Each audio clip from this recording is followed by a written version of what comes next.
When we talk or hear about the Palestinian-Israeli conflict in the media, on the internet, or even among ourselves, we mix facts with lies, and despite the Arab certainty that Israel is the colony and occupied Palestine, the Israeli side has its own narratives and lies, and presents them repeatedly and consistently as if they were absolute truths. This is the proverb. What did he tell you? Repeat any lie enough and it will become true. This will leave some people doubting the justice of the Palestinian cause and the right of the Palestinians to their land, or at least it will make them not express a real position towards plundering the land and taking it from its owners. In 10 myths that Israel promotes and the media always report in by twisting the facts, what is the story of the 10 myths? It will debunk the 10 basic myths of Israel to justify its brutality in Palestine. This is based on the book 10 Myths About Israel by the Israeli historian. An Israeli historian, ready to start with the first myth. Let's see. The first myth that the Israeli narrative and its supporters repeat is that Palestine was an empty land waiting for the Jews to populate it. This is of course not true, because Palestine has a long and complex history dating back to the days of the Roman era, when the Romans called it Plastina and it belonged to them, and then its fate clashed with other empires and civilizations, such as the Byzantine Empire. We can see traces of these kingdoms in many places in Palestine and the occupied territories, but the turning point in the history of Palestine and its distinction was in the 7th century AD, when it became linked to the Arab and Islamic world due to the presence of the Al-Aqsa Mosque on its land, as well as its strategic location and the fertility of its land.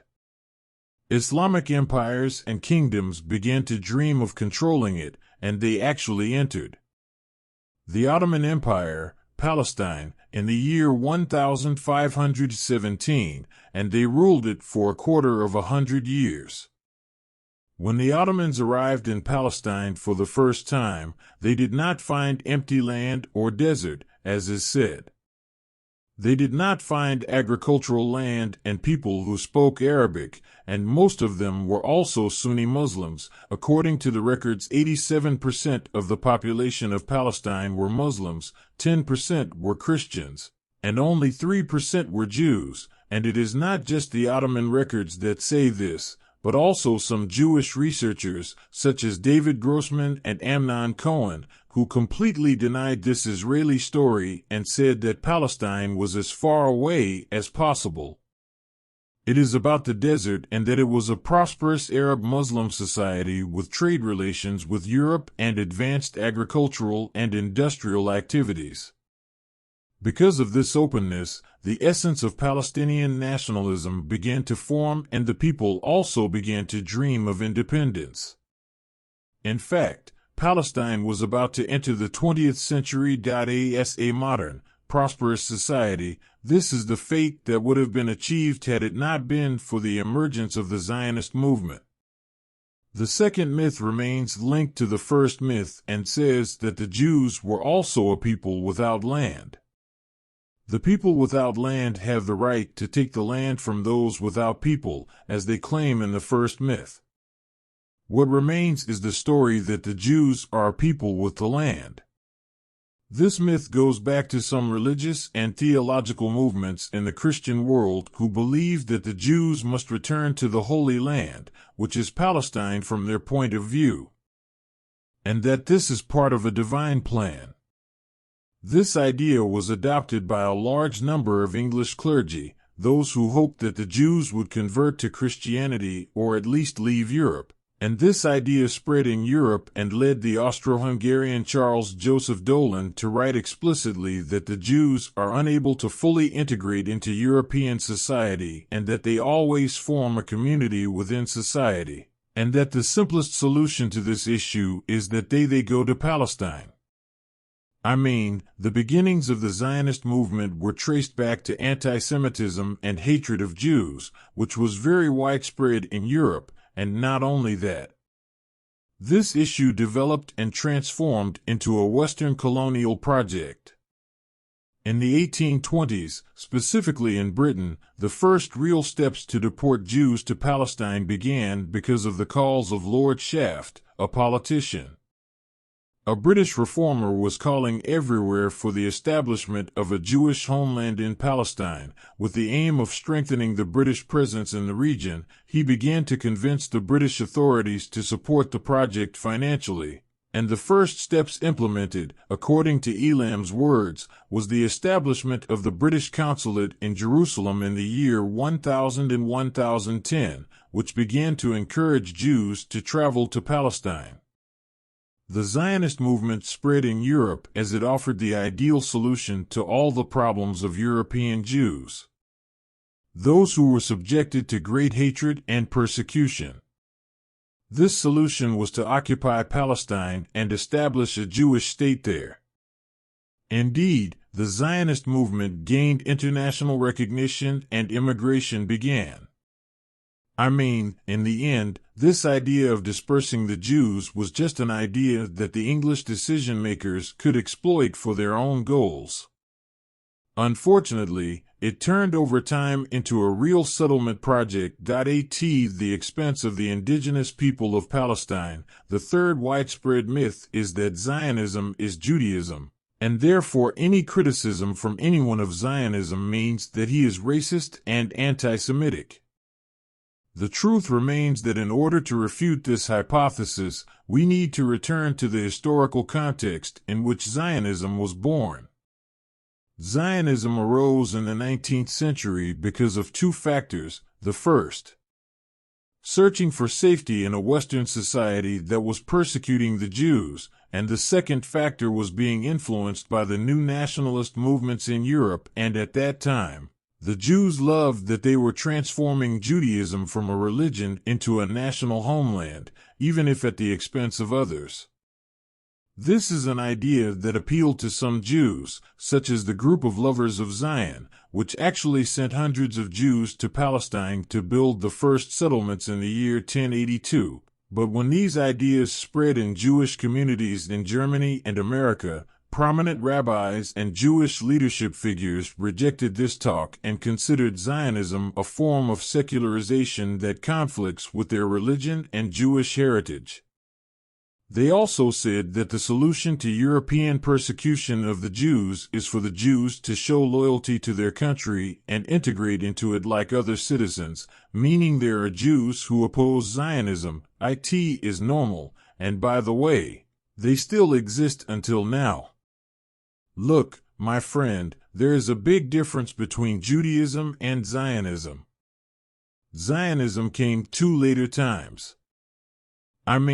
Before Zionism, the Bible was studied because of its religious and spiritual importance, and it did not have any political or national connotations, but the Zionists reinterpreted the Torah as telling the story of a people.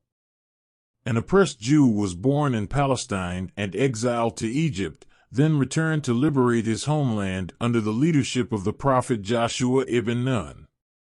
This story contradicts traditional interpretations of revolutions, but the Zionists found in it the myth. What they need is to justify their colonization of Palestine and strip the Palestinians of their land, thus silencing anyone who opposes. As for the fourth myth, it says that Zionism is not a colonial movement. When the first campaign of Zionist settlers arrived in the year 1082, they found the Palestinian population present and living their lives normally, and this information was known to the leaders of the Zionist movement to the point that they wrote in the report that the bride is beautiful, but she is married to another man. Therefore, when the first settlers arrived in Palestine and saw the local residents, they treated them as strange people and invaded them because the leaders understood that they had seized control of their homeland, and therefore their presence was a problem that needed to be solved. This is a statement that confirms that Zionism was a settler colonial movement. It is like the European movements that colonized the Americas, South Africa, and others, But what distinguishes settler colonialism from classical colonialism is that its goal is the complete seizure of the land and claiming it as a right. However, classical colonialism is concerned with resources, but in other words, Zionism is neither a new movement nor unique of its kind. No, it is just an example of an example that has been repeated many times, but our understanding of why will help us understand the Palestinian resistance, because according to the memoirs of the first Zionists themselves, the Palestinians received the Jews well and provided them with shelter and work, but it remains clear that the settlers did not want to live in peace alongside the Palestinians, but it was great to take their place at that time, but the resistance began. They're right or not? The fifth myth that Israel spread says that after the declaration of the State of Israel and the outbreak of the Palestine War in the year 48, the Palestinians left their land. Of course, what is the truth? What is the truth? This idea of displacing the Palestinians was an essential part of Zionist thought. Long before the 48 War, it was stated explicitly in speeches and articles, as Ben-Gurion said before the Zionist Assembly in the year 93-7, that settlement would not be achieved without the deportation of Arab farmers. He also supported forced deportation, saw that there was nothing immoral in it, and began implementing it by attacking villages and provoking horror and panic in the hearts of the Palestinians.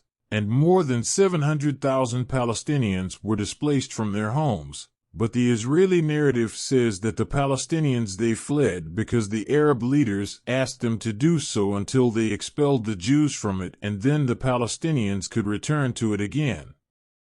The strange thing is that those who denied this story were the American authorities in the early 60s during the era of John Kennedy, who began to put pressure on me to return the refugees of the 48 and imposed sanctions on them as well. And this is the reason for this. Ali Ben-Gurion, who was prime minister at the time, asked Israeli academics to prove that the Palestinians had left their land, and when he failed to do so, he said in a story that says that the Palestinians fled because orders came to them, and the war was not the reason for the displacement of the Palestinians, because hundreds of thousands of Palestinians they were expelled from their homes before the war because ethnic cleansing was Israel's intention from the first day. And the sixth myth still says that the War of 1967, which was between Israel on the one hand and Iraq, Egypt, Syria, and Jordan on the other hand, was a war imposed on them, according to the Israeli narrative. So the War of 1967 Israel was forced to temporarily occupy the West Bank and Gaza Strip until the Arab world or the Palestinians were ready to achieve peace with it. In order to understand the roots of the 67 War, we must go back to the 1948 War, which Israeli leaders considered a lost opportunity. It was supposed that Israel would occupy all of Palestine from the Jordan River to the Mediterranean Sea. But this did not happen, and Jordan annexed the West Bank and Egypt was responsible for the Gaza Strip. Since then, the Jewish military, cultural and political elites were looking for an opportunity to correct this mistake and annex everything that they had not succeeded in occupying in a war. 48 had the opportunity with the 67 War. How was it that before the 67 War, there were tensions and clashes between Syria and Israel due to a military coup in Syria, and this new regime of government wanted to take a more confrontational position with Israel? And there was also tension between Egypt and Israel because of the president's policies. Gamal Abdel Nasser, whom Israel considered a direct threat, added and covered that Abdel Nasser signed a joint defense alliance agreement with Syria in November 1966 and pledged to help it if it was exposed to Israeli aggression. The deterioration of the situation reached its worst point in April 67, when Israel launched a military attack on the Syrian forces, and they revolted. The Golan Heights with the aim of humiliating it, and it was clear that Israel was trying to provoke the Arab world and push it to war. Here, Abdel Nasser sent his forces to Sinai, which was supposed to be a demilitarized zone and the closure of the airspace. Israel would remain silent. On June 5th, Israel suddenly attacked Egypt, Syria, and Jordan and occupied the Gaza Strip, and Sinai, East Jerusalem, the West Bank, and the Golan Heights. Thus, Israel achieved its goals and occupied 80% of Palestine. The seventh myth continues to say that Israel is the only democratic country in the Middle East that provides equality to all its citizens. O peace, it is the word of all its citizens that makes us doubt, frankly, and this is because Israel has historically treated the Palestinians are mistreated and are subjected to emergency regulations that deprive them of any civil or humanitarian rights. This is in addition to the practices of the local military authorities, which allow the smallest soldier in the Israeli army to do whatever he wants against any Palestinian, whether by demolishing his house or imprisoning him without trial, without giving reasons or evidence, besides the laws that grant a superior status to Jews at the expense of Arabs, such as laws related to citizenship and land ownership, and most importantly of all, the laws of return. This law of return automatically grants Israeli citizenship to every Jew in the world in any country, and at the same time prevents the right of return to the Palestinians who they were expelled in the year 1948. This is in addition to the economic disparities and discrimination against the Palestinian people in terms of allowing travel, work, and housing. There is no embarrassment about the Israeli gangs that shoot randomly at the Palestinians, and their primary concern is to make life more difficult for them than it is difficult. All of this and more confirms that Israel is one of the most cruel and dictatorial modern regimes. As for the complete myth, it is specific to the myths of the Oslo Accords. The Oslo Accords were a declaration of principles in September 1993. Israel and the Palestinian National Authority signed them in the White House under the auspices of Bill Clinton. This agreement was of great importance because it represented the first recognition by Israel of the Palestine Liberation Organization, headed by Yasser Arafat, as a representative of the people.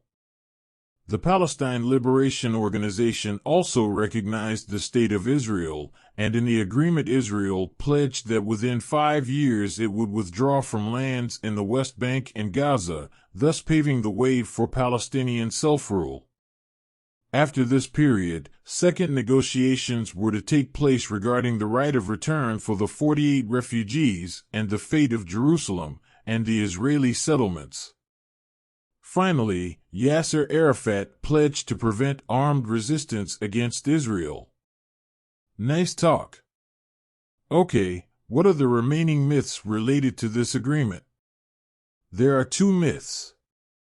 The first is that it is a real peace process, and the second is that Yasser Arafat deliberately ignored the agreement by igniting the Second Intifada against Israel. We begin with the first myth. Why was this not a peace agreement? It is true because this agreement was not between two equal forces.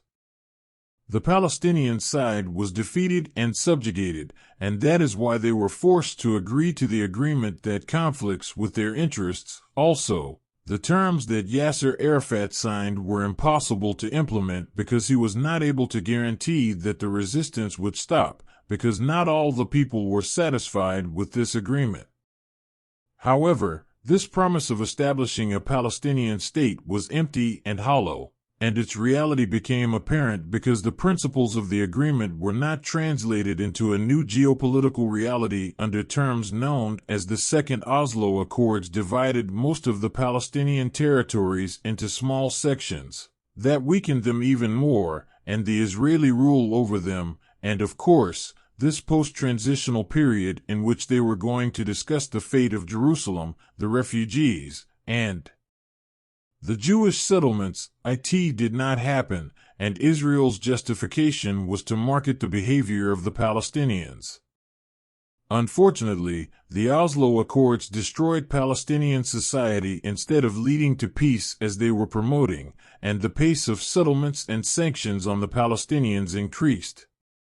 Everyone was convinced that Oslo was a diplomatic farce aimed at tightening and deepening Israeli control in the occupied territories, and from so much anger and despair, the Second Intifada broke out. The year 2000 brings us to the second Oslo myth, which says that Yasser Arafat was the one who broke the agreement and ignited the Second Intifada. After the failure of a conference, Yasser Arafat traveled in the hope of improving the situation, but of course this did not happen, and the Israelis rejected his proposals to reduce the density of settlement in the West Bank and end the suffering of the Palestinians. In the end, they blamed him after his return for sparking the Second Intifada. It was described as a terrorist attack, but the truth is that the Second Intifada was a mass demonstration, an expression of anger after the betrayals of Oslo, and these demonstrations were crushed by Israel with brutal force. As for the ninth myth, it is related to the Gaza Strip, the force inside it, and the countries of their number. Myths. The first myth says that Hamas is a terrorist organization. Hamas is the Islamic resistance movement. The Palestinian movement originated as a local wing of the Muslim Brotherhood in Egypt. This movement began in Gaza as a charitable and educational organization and then turned into a political movement. During the First Intifada in the year 1987, it adopted armed struggle against Israel and aimed for Israel's complete withdrawal from the lands of Palestine. This, of course, led to Israel and the Western powers describing it as a terrorist movement, but the writer Elam Bobby Bischoff said it was a legitimate liberation movement. The second myth continues to say that the Israeli withdrawal from the Gaza Strip the year 2005 was a reconciliation initiative, and this actually happened. But the truth is that this decision was part of a strategy aimed at strengthening Israel's grip on the West Bank and turning Gaza into a large prison that they could guard and monitor, especially with the rise of the Hamas movement and its popularity. So the Israeli Authority decided the settlers' invasion of the Gaza Strip so that they could take revenge on Hamas without risking the lives of Israelis. As for the third and final myth about Gaza, it is Israel's claim that all of its actions in Gaza were defensive measures against terrorism, but the truth is that everything that happens in Gaza is part of the plan for total annihilation. The Zionists started it from the first day they touched the land of Palestine. The 10th and last myth concerns the future and says that the two-state solution is the only way to continue. Well, this is not a good thing. Israel remains independent and Palestine is independent, sort of, but any lands belong to Palestine, which lands belong to Israel, and who determines this and who is the author of this proposal? Originally, the two-state solution is an Israeli invention and just words they say when they are criticized and they try to appear as lovers of peace, but the brutal Palestinians are the ones who reject this solution. But they propose because they guarantee 1,000,000% that its implementation is impossible due to the number of the settlements are very large in all parts of Palestine, and therefore if it happens and they give a full part to the Palestinians, it will be a very small part. And also without sovereignty, and this state of Palestine does not have any means to protect itself independently of Israel. That is why at the end of the book, the writer calls on the Palestinians to resolve the issue of who represents them, and who speaks in their language and says that Jewish power is necessary. Progressivism boycotts Israel, withdraws investments, and imposes sanctions on them to stop their violent practices. He also says that in order to find a solution and settlement to the painful Palestinian-Israeli conflict, We must confront many layers of history without bias or manipulation, and certainly without the myths of the 10 countries, and only then will we be able to think about solutions.